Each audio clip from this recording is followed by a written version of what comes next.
السلام عليكم ورحمة الله. أنا محمد المزروعي، محدثكم في سلسلة حياة الدكتوراه، واللي هي عبارة عن جلسات حوارية ودية تهدف إلى مناقشة بعض التحديات اللي يواجهها باحثي الدكتوراه، ونقل تجارب وقصص الطلبة للجميع. موضوع اليوم بيكون حول تجربة فريدة للموازنة ما بين دراسة الدكتوراه مع الدوام بشكل كلي، أو Surviving a Full-Time PhD and a Full-Time Work. تنقل لنا هالتجربة الأخت هند العامري. هند طالبة إماراتية، حاليا تكمل سنة ثانية دكتوراه في تخصص العلوم البيولوجية من جامعة إكستر في بريطانيا. كذلك هي خريجة ماجستير من جامعة ليدز في تخصص التنوع البيئي والمحافظة عليها. ما شاء الله عليها هند، بالإضافة لدراسة الدكتوراه بشكل كلي، فهي تداوم أيضا بشكل كلي في هيئة البيئة أبو ظبي. نرحب بش هند في هالحلقة من سلسلة حياة الدكتوراه. هند، خبرينا شوي عن موضوع رسالة الدكتوراه مالك. حياة السلاحف البحرية هي صراع من أجل البقاء. من يوم ما تطلع من البيض عدد قليل جدا اللي يوصلون لمرحلة البلوغ، والدراسات حددت أن 1% فقط من العدد الكلي يوصل لمرحلة البلوغ، وهذا يرجع لأسباب عديدة طبيعية مثل الحيوانات المفترسة. ولكن في يومنا الحالي السلاحف تتعرض إلى تحديات أكبر بسبب التهديدات منا نحن البشر، مثل قبل الناس كانوا يصيدونهم ويجمعون البيض، وحاليا نقدر نشوف أن التطوير الساحلي يهدد مناطق التعشيش ومناطق الموائل اللي يتغذون عليها. يعرض تغير المناخ السلاحف البحرية لتهديدات يأثر على وجودهم، لأن ارتفاع مستوى سطح البحر والعواصف القوية بتدمر الموائل، وارتفاع درجة الحرارة اللي في البحر بيغير التيارات المحيطية اللي بيضر الشعاب المرجانية كمثال. مناخنا الدافي ممكن يكون السبب في انقراض السلاحف البحرية، لأن درجة حرارة التربة اللي في الشاطئ اللي تعشش عليها السلاحف تحدد جنس الصغار، وكل ما ارتفعت درجة الحرارة بيكون نسبة الإناث أعلى وبيكون في نقص في الذكور. بحثي الحالي يركز على السلاحف البحرية اللي في أبو ظبي، واللي من خلاله بإذن الله بنفهم آثار ارتفاع مستوى سطح البحر وارتفاع درجة الحرارة. أبو ظبي ومنطقة الخليج بشكل عام تتعرض لدرجات حرارة عالية وشواطئها جدا منخفضة، إلا أن السلاحف البحرية تتواجد ومستقرة. هالدراسة بتوضح مدى تأثير تغير المناخ وإذا لهم قابلية على التكيف. ممكن توضحينا كيف دراستك وشغلك مرتبطين ببعض؟ أنا داوم في هيئة البيئة أبو ظبي من سنة 2014 تحت إدارة التنوع البيولوجي البحري، وبالأخص في قسم تقييم وصون التنوع الحيوي البحري. ونحن تحت هالقسم اللي نسويه بشكل عام إن نحن نقيم الحيوانات والموائل البحرية ونحط خطط للمحافظة عليها، وخاصة اللي تكون مهددة أو مهددة بالانقراض. وأنا من بديت كنت وايد مهتمة في البرامج اللي خاصة بالحيوانات، وبشكل أساسي في برنامج المحافظة على السلاحف البحرية واللي الهيئة أسسته من سنة 2000. وبحثي للدكتوراه كان نتيجة تحليل دقيق لكل المعلومات اللي نحن نعرفها ويمعناها من سنة 2000 على السلاحف البحرية اللي في أبو ظبي، وحددنا شو الدراسات المطلوبة اللي ممكن تعزز من برنامجنا للمحافظة. وطبعا كان بالتنسيق مع الأجندة المعتمدة للأبحاث اللي خاص بهيئة البيئة أبو ظبي، واللي توازي رؤية الدولة للمحافظة على البيئة بشكل أفضل. كيف تقدري توازني ما بين متطلبات الشغل ومتطلبات الدراسة؟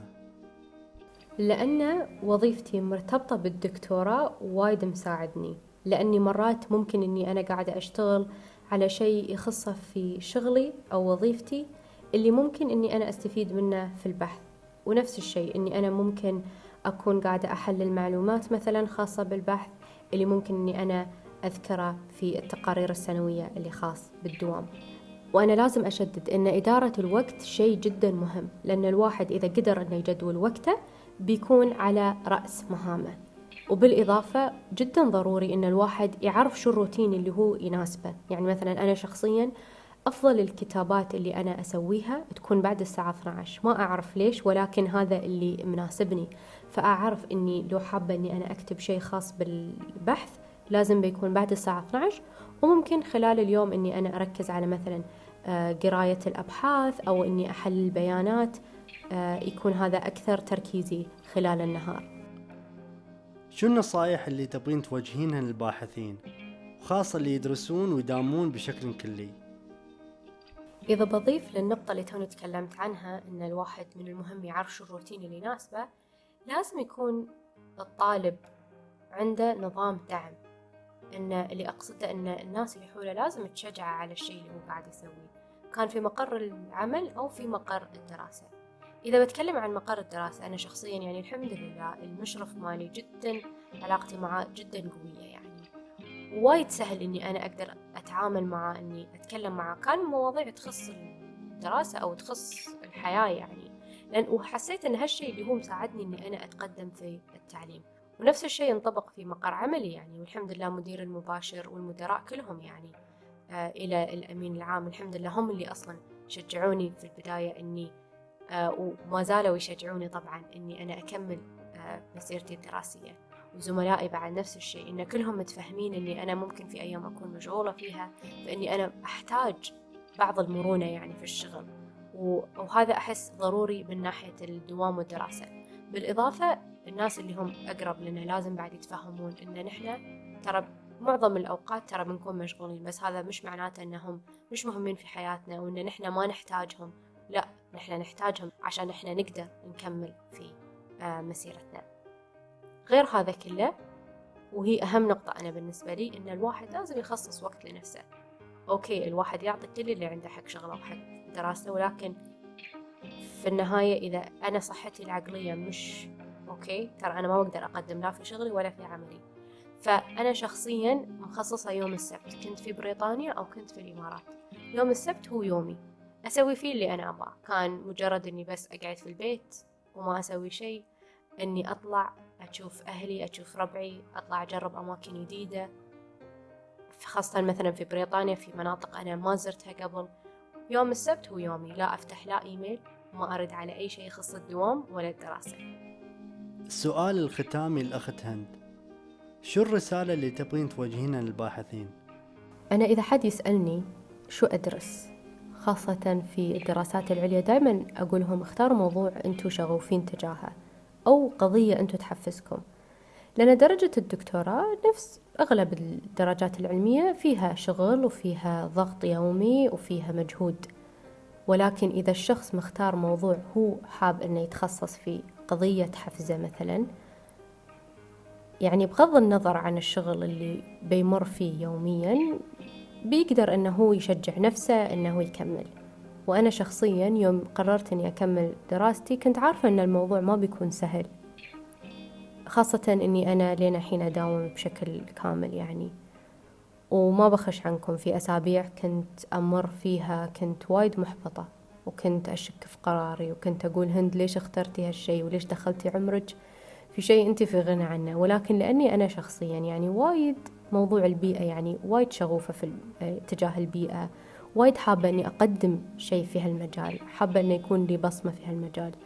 فيوم أمر في أيام يعني يوم يمر علي أحس إنه ضغط أو أحس إني ما أقدر أكمل، أتذكر إني أنا ليش، أو أذكر نفسي ليش أنا درست، ليش أنا دخلت نفسي في هالموضوع. فيوم أتذكر يعني أبدأ أتغاضى عن الضغوطات اللي أنا قاعدة أمر فيها وأطلع نفسي من هالموضوع، وأقدر إني أنا أدفع نفسي وأشجع نفسي إني أنا أكمل، لأن في النهاية أنا عندي هدف وإن شاء الله بإذن الله إني أقدر أحققه.